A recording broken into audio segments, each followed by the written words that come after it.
آج کی ویڈیو میں ہم آپ کو اسلامی دنیا کی پہلی شیعہ خلافت یعنی فاطمی سلطنت کا شجرہ نسب دکھانے جا رہے ہیں۔ اس ویڈیو میں ہم دیکھیں گے کہ فاطمی خلفاء کی نسل حضرت علی کے کون سے بیٹے سے چلتی ہے اور آج کل یہ لوگ کہاں بستے ہیں، یہ لوگ اسلام کے کس مکتب فکر سے تعلق رکھتے تھے اور دوسری مسلم سلطنتوں کی نسبت انہیں کیوں منفرد سمجھا جاتا ہے۔ ہم یہ دیکھیں گے کہ کس فاطمی خلیفہ کے دور میں یہ سلطنت اپنی عروج پہ پہنچی اور اس کے زوال کی کیا وجوہات ہیں، اور ویورز کس فاطمی خلیفہ نے دن کو رات اور رات کو دن میں تبدیل کر دیا تھا۔ ویورز، حضرت حسین رضی اللہ تعالیٰ عنہ کی شہادت کے بعد حضرت علی کی نسل سے 3 خاندان سامنے آئے۔ ان میں پہلے 2 خاندان حضرت علی کی پہلی بیوی حضرت فاطمہ رضی اللہ تعالیٰ عنہ کے بیٹوں حضرت حسن اور حضرت حسین رضی اللہ تعالیٰ عنہ سے تھے، جبکہ تیسرا خاندان حضرت علی کی ایک دوسری بیوی حضرت حولہ کے بیٹے حضرت محمد بن حنفیہ سے تھا۔ ان تینوں خاندانوں میں حضرت حسن رضی اللہ تعالیٰ عنہ کی اولاد کے زیادہ تر لوگ افریقہ میں ادریسی سلطنت اور مغرب میں مراکش کے شریفوں کی شکل میں نظر آتے ہیں، اور ان علاقوں میں رہتے ہوئے ان خاندانوں نے عرب اور فارس کے علاقوں میں ہونے والے واقعات میں زیادہ حصہ نہ لیا۔ تاہم کربلا کی جنگ کے بعد جو خاندان سب سے زیادہ ایکٹیو رہا وہ محمد بن حنفیہ رضی اللہ تعالیٰ عنہ کا خاندان تھا، جو بذات خود حضرت امام حسین رضی اللہ تعالیٰ عنہ کی شہادت کا بدلہ لینے میں سرگرم رہے۔ حضرت علی رضی اللہ تعالیٰ عنہ کے خاندان کا تیسرا اور سب سے اہم حصہ حضرت امام حسین رضی اللہ تعالیٰ عنہ کی نسل سے تھا، جس میں حضرت حسین رضی اللہ تعالیٰ عنہ کی شہادت کے بعد ان کے بیٹے حضرت زین العابدین کو ان کا جانشین مانا جاتا ہے۔ لیکن ویورز، حضرت زین العابدین رضی اللہ تعالیٰ عنہ کی وفات کے بعد یہ خاندان بھی 2 حصوں میں تقسیم ہو گیا۔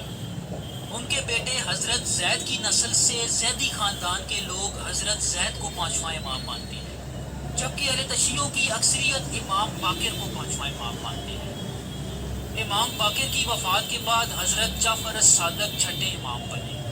ویورز، حضرت جعفر الصادق رضی اللہ تعالیٰ عنہ اس لیے بھی بہت اہمیت کے حامل ہیں کہ یہ اہل تشیعوں کے 2 سب سے بڑے مکتب فکر کی بنیاد تھے۔ وہ کچھ ایسے کہ چونکہ ان کے بڑے بیٹے حضرت اسماعیل اپنے والد سے پہلے ہی وفات پا چکے تھے، لیکن ان کے پیروکاروں کا یہ ماننا تھا کہ وہ زندہ تھے اور انہیں بصرہ شہر میں دیکھا بھی گیا تھا۔ لوگوں کی اس سوچ کا یہ نتیجہ نکلا کہ انہوں نے حضرت اسماعیل کے بیٹے محمد کو 7واں امام تسلیم کیا، اور ویورز، یہ اہل تشیعوں کی اسماعیلی شاخ کی بنیاد تھی، جن کو سیونرز یا 7 امامی شاخ بھی کہا جاتا ہے، جن کے مطابق حضرت جعفر کو 6ٹھا اور ان کے پوتے محمد کو 7واں امام مانا جاتا ہے۔ لیکن اس کے برعکس حضرت جعفر الصادق کے چھوٹے بیٹے حضرت موسیٰ الکاظم کو 7واں امام ماننے والوں کو 12ers یا 12 امامی شاخ کہا جاتا ہے، جو کہ 12 اماموں کے پیروکار سمجھے جاتے ہیں۔ ویورز، چونکہ فاطمی خلفاء اہل تشیعوں کی اسماعیلی شاخ سے تھے تو ہم اسی شاخ میں آگے چلتے ہیں۔ اگر ہم اسماعیلیوں کو 12ers یا 12 امامی شاخ کہا جاتا ہے، جو کہ 12 اماموں کے پیروکار سمجھے جاتے ہیں۔ ویورز، چونکہ فاطمی خلفاء اہل تشیعوں کی اسماعیلی شاخ سے تھے تو ہم اسی شاخ میں آگے چلتے ہیں۔ اگر ہم اسماعیلیوں کے 8ویں سے 10ویں امام کی بات کریں، یعنی احمد الوفا سے الرادی عبداللہ تک، تو یہ امام عباسی حکمرانوں کے خطرے کی وجہ سے پوشیدہ امام سمجھے جاتے ہیں اور یہ لوگ کبھی ظاہر نہ ہوئے۔ چنانچہ ہم المہدی باللہ پہ آتے ہیں، جنہیں اسماعیلی فاطمی سلطنت کا بانی اور اسماعیلیوں کا 11واں امام مانا جاتا ہے۔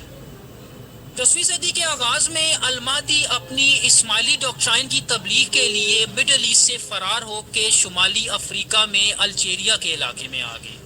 اس ڈاکٹرائن کے مطابق خلافت کا حق صرف اور صرف نبی پاک صلی اللہ علیہ وآلہ وسلم کی بیٹی حضرت فاطمہ رضی اللہ تعالیٰ عنہ کی نسل کو ہونا چاہیے۔ اس تبلیغ کے نتیجے میں المہدی الجیریا اور تیونیسیا کے اکثریتی لوگوں کو اسماعیلزم میں لانے میں کامیاب ہو گئے۔ المہدی نے ان علاقوں سے ایک فوج اکٹھی کی اور یہ پورا علاقہ عباسی خلافت سے الگ کرنے میں کامیاب ہو گئے، جہاں انہوں نے اپنی فاطمی سلطنت کی بنیاد رکھ دی۔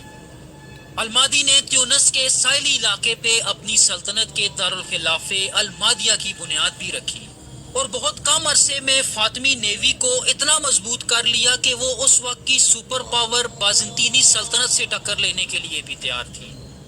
ان کی موت کے بعد ان کے بیٹے القائم فاطمی سلطنت کے دوسرے خلیفہ اور اسماعیلیوں کے 12ویں امام بنے۔ انہوں نے تخت پہ بیٹھتے ہی بازنطینیوں کے ساحلی علاقوں پہ حملوں کا آغاز کیا، جس کے نتیجے میں ان علاقوں سے کافی مال غنیمت کے ساتھ ساتھ غلاموں کی ایک بڑی تعداد سلطنت میں آنے لگی۔ لیکن ویورز، بازنطینی علاقوں میں ان کامیابیوں کے باوجود القائم عباسی مصر پہ کنٹرول حاصل کرنے میں ناکام رہے۔ اس کی ایک خاص وجہ یہ تھی کہ سلطنت میں کئی اندرونی بغاوتیں جنم لے چکی تھیں، یہاں تک کہ فاطمی خلفاء اپنے محلات تک محدود ہو کے رہ گئے۔ ان بغاوتوں سے لڑتے ہوئے القائم سن 946 عیسوی میں انتقال کر گئے۔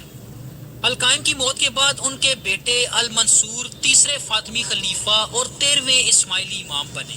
مختلف مورخ یہ لکھتے ہیں کہ المنصور ایک مثالی حکمران ہونے کے ساتھ ساتھ ایک بہادر سپہ سالار بھی تھے۔ یہی وجہ تھی کہ آپ سلطنت میں تمام بغاوتوں کو کچلنے اور فاطمی حکومت کو دوبارہ بحال کرنے میں کامیاب رہے۔ المنصور کی موت کے بعد ان کے بیٹے المعز کے دور میں چونکہ تمام بغاوتیں دم توڑ چکی تھیں، تو انہوں نے اپنی توجہ اپنے بڑے مقصد پہ مرکوز کی۔ آپ اپنے باپ دادا کی طرح مصر کو فتح کرنے کا خواب لے کے تخت پہ بیٹھے تھے، جو کہ اب پورا ہوتا نظر آ رہا تھا، کیونکہ مصر اب عباسیوں کی بجائے کمزور مملوکوں کے زیر کنٹرول جا چکا تھا۔ تو ان کے ایک قابل جنرل جوہر بن عبداللہ کی قیادت میں سن 969 میں بغیر کسی بڑی مزاحمت کے مصر فتح کر لیا گیا، جس کے بعد فاطمی دارالخلافہ مصر میں قاہرہ میں منتقل کر دیا گیا۔ اور ویورز، کہا جاتا ہے کہ اس شہر کی بنیاد رکھنے والے بھی فاطمی ہی تھے۔ المعز کے بعد ان کے بیٹے العزیز 5ویں خلیفہ اور 15ویں اسماعیلی امام بنے۔ ان کے دور میں دمشق فاطمیوں کے کنٹرول میں آ چکا تھا، جس سے فاطمی سلطنت کی سرحدیں اب بازنطینی سرحدوں تک پہنچ چکی تھیں، اور حلب پہ کنٹرول حاصل کرنے کے لیے ان دونوں سلطنتوں میں ایک تنازع شروع ہو گیا۔ اس دوران العزیز نے ترکوں کی ایک بڑی تعداد اپنی فوج میں بھرتی کرنا شروع کر دی، کیونکہ اس دور میں ترک بہت اعلیٰ پائے کے جنگجو سمجھے جاتے تھے۔ اس کے علاوہ العزیز کے دور میں ہی مکہ اور مدینہ کے عرب سرداروں نے فاطمیوں کی بالادستی کو قبول کر لیا، جس سے یہ دونوں شہر بھی فاطمیوں کے ڈائریکٹ کنٹرول میں آ گئے۔ العزیز کی موت کے بعد ان کی بازنطینی بیوی سے ایک بیٹے الحاکم فاطمیوں کے چھٹے خلیفہ اور 16ویں اسماعیلی امام مانے جاتے ہیں، جن کی عمر تخت پہ بیٹھتے وقت محض 11 سال تھی۔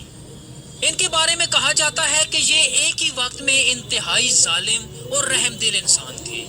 تنقید کرنے والے انہیں پاگل خلیفہ کے نام سے بھی جانتے ہیں، جبکہ بعض مغربی مورخین یورپینز کو پہلی صلیبی جنگ کے لیے اکسانے کا ذمہ دار بھی انہی کو ٹھہراتے ہیں۔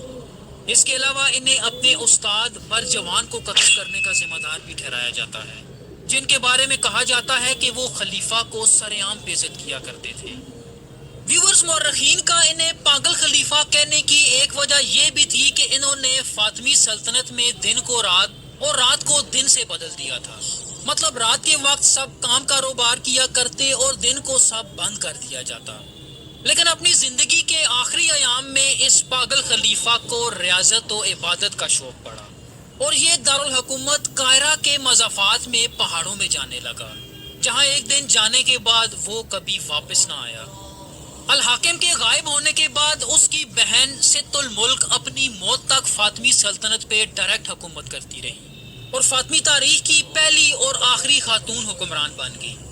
ویور، ست الملک کی موت کے بعد الحاکم کے بیٹے الظاہر کے دور میں پہلی دفعہ حکومتی ذمہ داریاں نچلے عہدوں میں منتقل ہوئیں۔